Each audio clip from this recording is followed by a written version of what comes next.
Sean, here we go again. Another season. Are you relaxed and refreshed and ready to go again? Yes, very refreshed after a good break and a long pre-season. So the guys are amped to get back into the tournament.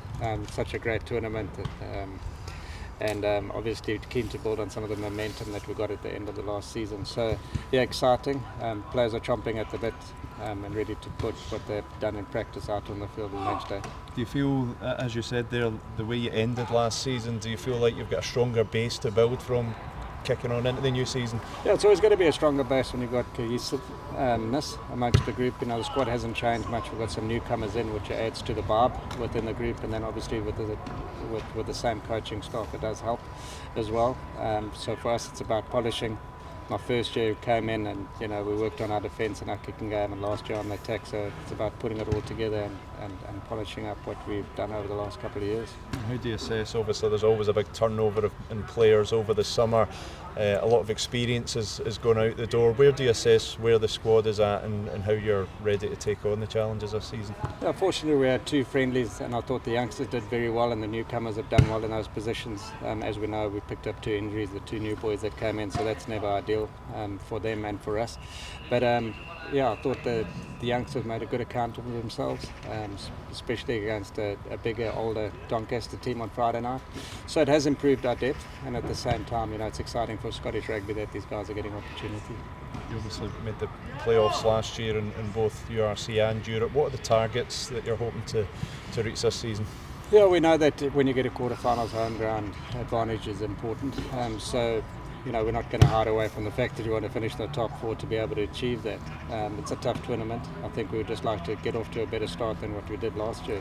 Last year we had to leave it late, and we only built consistency from February onwards. So if we can, start strong, it's certainly going to help us getting into the top 4.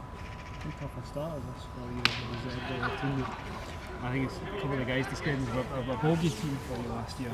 Yeah, I wouldn't say bogey. I think teams have underestimated Zebre. They got 5 wins in the comp last year and probably unlucky in a few others. If you look at the games in South Africa as well, they ran the Bulls close for 60 minutes, and then unfortunately they got pipped at the death by the Sharks. So a team that's been together for a period of time now, and they handle the collisions really well and they enjoy the collision side of the game.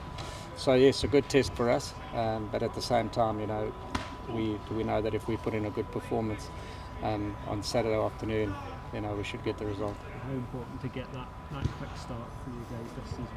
Yeah, it's very important. Like I said, you don't want to leave it until the end when the logs are jammed. So these first 5 rounds are vitally important for us.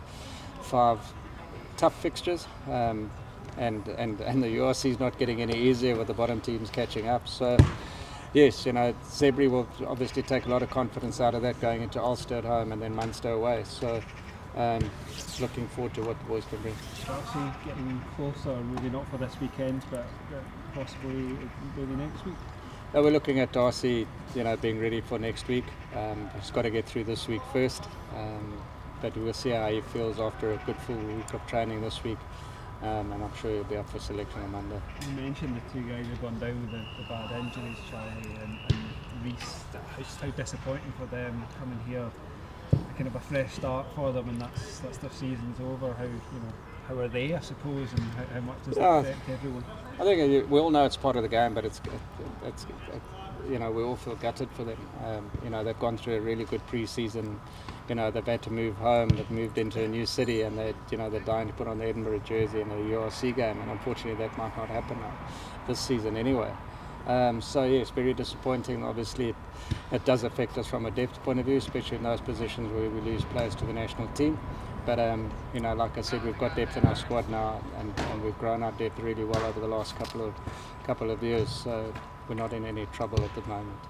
You mentioned the depth at 10. How are you feeling? I think Ross Thompson's out. Ben Healy just, taken off the injury list. Do you feel confident in the depth you've got in that position?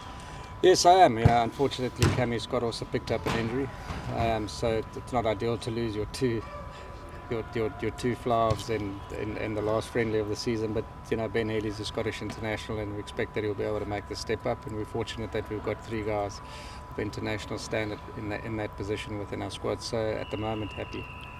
And there was a rumour going around about Ben White, the end of his contract next year, linking him with Edinburgh. I wondered if you'd had anything about that.